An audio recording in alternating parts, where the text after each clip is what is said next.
treino é treino, jogo é jogo e clássico. Tem que ter gol também do artilheiro da Série B? Claro, claro que sim. Estou bastante preparado, treinando forte. É o meu primeiro clássico, espero que aconteça gols, é o que a gente quer. E focar nesse clássico para que possamos sair vitoriosos, já que o último jogo sofremos um empate no final do jogo, onde a gente tinha maior volume de jogo, mais oportunidades. Agora é focar no clássico e, se Deus quiser, sair com um bom resultado.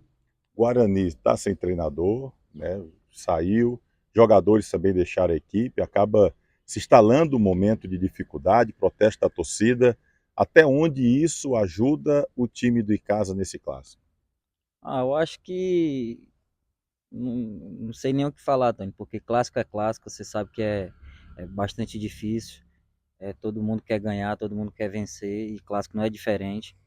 Eu acho que essa parte aí, eu acho que nós não vamos levar para dentro de campo. Eu acho que nós temos que fazer nossa parte, dar o nosso melhor e sair vitorioso.